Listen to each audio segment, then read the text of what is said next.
Welcome back. You're listening to Houston Real Estate Radio. I'm your host, Shannon Register, and this week we're going to talk a little bit about transportation around the Houston area. You know, housing always goes wherever the roads and schools go. We've been taught that it's not always just about location, but location with the schools and the roads. So we're talking this week with Metro. I've got Kurt Luhrsen on the line. He's calling in. He's the Vice President of Service Planning for Metro, for the Metropolitan Transit Authority of Harris County. Metro, right? All right, Kurt, thanks for calling in. You've got some good information for us, huh?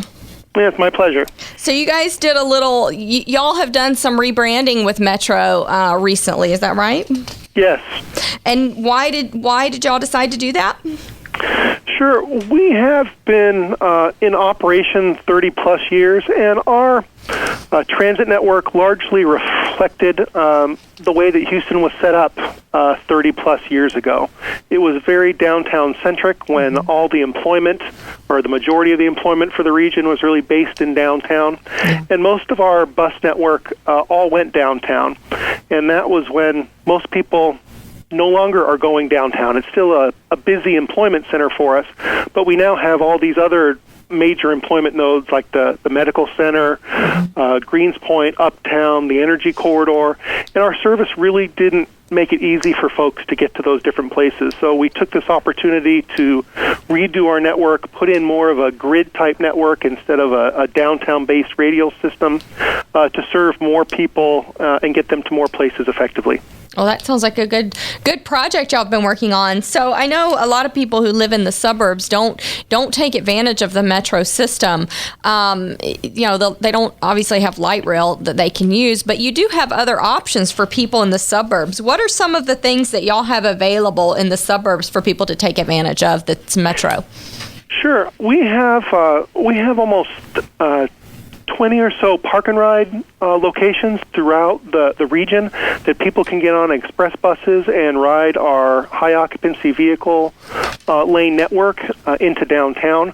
We carry almost 40,000 people a day on our commuter bus network serving these park and ride routes. Mm-hmm. And also, most people don't realize that most of the HOV and HOT lanes throughout Houston are actually operated and maintained by Metro. So if you're carpooling or you're paying to get on the HOT lanes, those are actually Metro facilities, and people use those every day.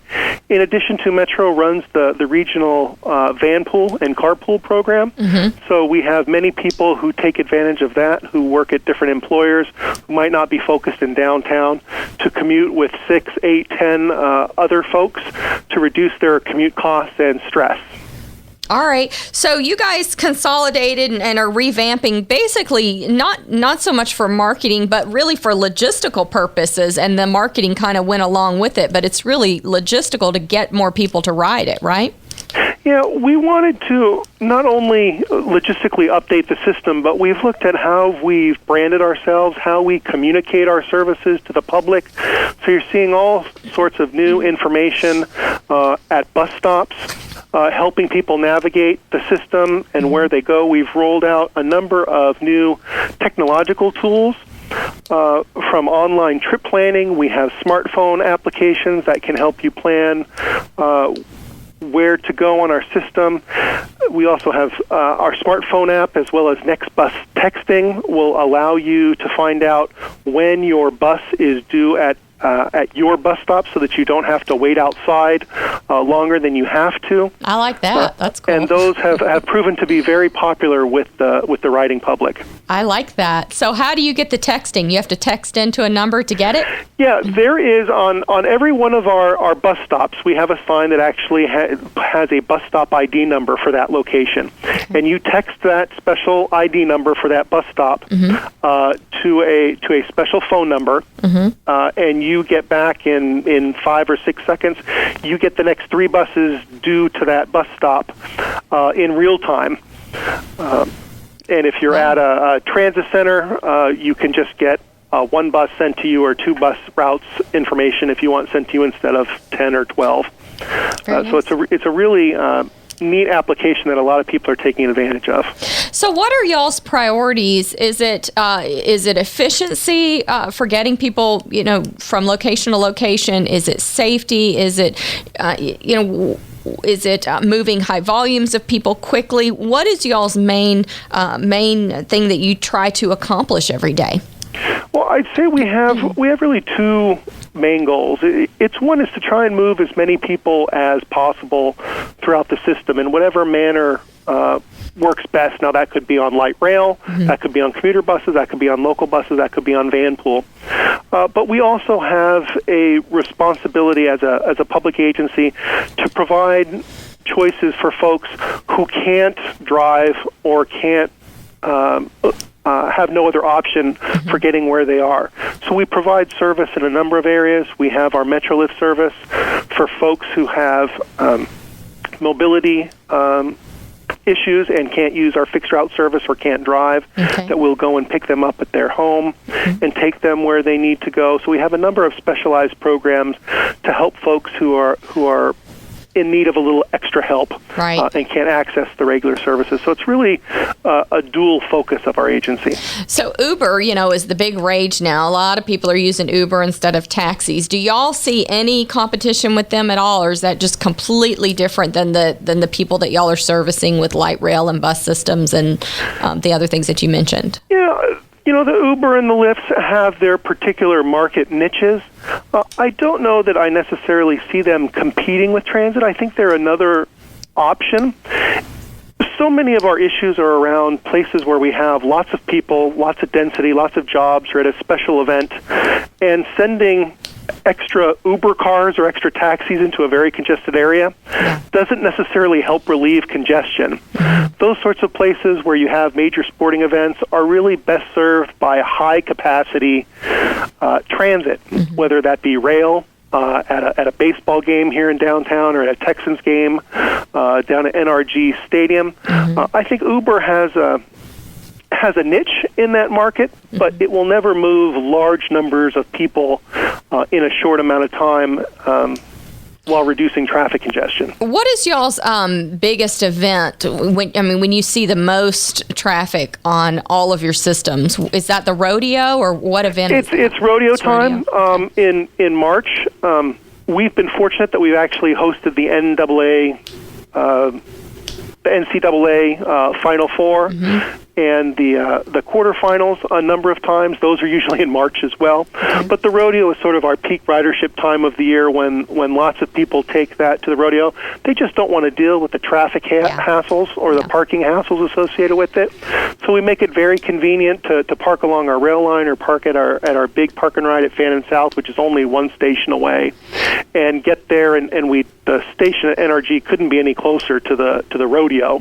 It's often closer than most of the parking that they provide there. You have Super Bowl coming up, right? So you're preparing for that? We have Super Bowl, so we're already planning with the NFL and the city and the county. The meetings have already begun, I think, well over a year ago, because it's a big logistical challenge to move all those people throughout the region, all the different hotels throughout. So we've already been working with our partners very closely on that. Okay, you've got some new light rail lines. Tell me about those. Sure. We had our original light rail line, which basically ran from NRG Park to the north side of downtown. Back in 2013, we extended that line north to the North Line Mall and HCC campus at basically Cross Timbers and the North Freeway. That is our red line, and that runs very frequently, 6 minutes all day long on weekdays, 12 minutes on the weekends. And we've opened, just this past year in May, we opened 2 new rail lines to the east of downtown. So we have our new green line, which runs from downtown in the Theater District out Harrisburg to the old historic East End neighborhoods. And then we have the purple line, which is also called the Southeast Line, which runs from downtown past the Dynamo Stadium and then serves TSU and U of H before it winds up at the old historic Palm Center complex. I would imagine you have a lot of students who use it. So it has proven to be very popular as school has come back in session here in August, and to help move students to and from school and to their after-school work opportunities. And the new website is ridemetro.org, right? Buyers moving into town who want to learn about Metro, how they can use it for events, and if they live in the area, they can certainly use light rail and buses. If they live in the suburbs, you've got some projects going on out there as well. Tell us a little bit about your suburbs projects that you have going on. Sure. Some of the different things we're doing out in the suburbs, we're building a new park and ride down in the Gulf Freeway corridor near El Dorado, which will replace a park and pool lot that is in the area that will be going away with a future TxDOT widening project down there. Okay. We're also, due to the popularity at our Grand Parkway location just outside of Katy, on the Katy corridor, we are working with our partner NewQuest to build a parking structure there to accommodate the increased demand that we're seeing because of all the housing that's going up in Katy and Cinco Ranch. A lot of people like to jump on those park and rides and head downtown for work. They are proving very popular. Our buses at some of our park and rides run every 3 or 4 minutes in the peak hour. We fill them up and go. So they prove to be very popular for folks. Any safety issues with Metro system? You know, we're always looking for ways to improve safety and the perception of safety. Overall, our system is very safe. We have our own police force that is out and about riding the buses, riding the trains, looking over our park and rides. Almost all of our buses, our trains, many of our park and ride and transit center locations have cameras at them to record anything that goes on and are monitored by staff. So overall, we have a very safe network. Good. All right. Well, I was just talking to somebody this weekend who rode the Metro over to the Texans game, so I know a lot of people take advantage of it, and of course, some people ride it every day, you know, just back and forth to work and to school, as you spoke about, but some people just ride it once in a while to go to the rodeo or to a sporting event, and, you know, whenever you use it, it's good to have that website, ridemetro.org, so you can plan your trip. Like you said, you've got an app as well, so that's good. We appreciate the information. Kurt Luhrsen with Metro, and some great information for us. We appreciate it. Okay, it was my pleasure. All right, for all those buyers moving into Houston, make sure you check out the website at ridemetro.org. You're going to need it when you go to your sporting events downtown, and if you live downtown, hopefully you already know about all the systems available to you, and can make your way around town pretty easily now that they've done some revamping. Going to get you around even easier, because you know transportation is a hot button issue in the Houston area, so they're making it easy for you over at Metro, ridemetro.org. And if you missed any of today's show, you can catch us online at HoustonRealEstateRadio.com. We'll be right back after a word from our sponsors.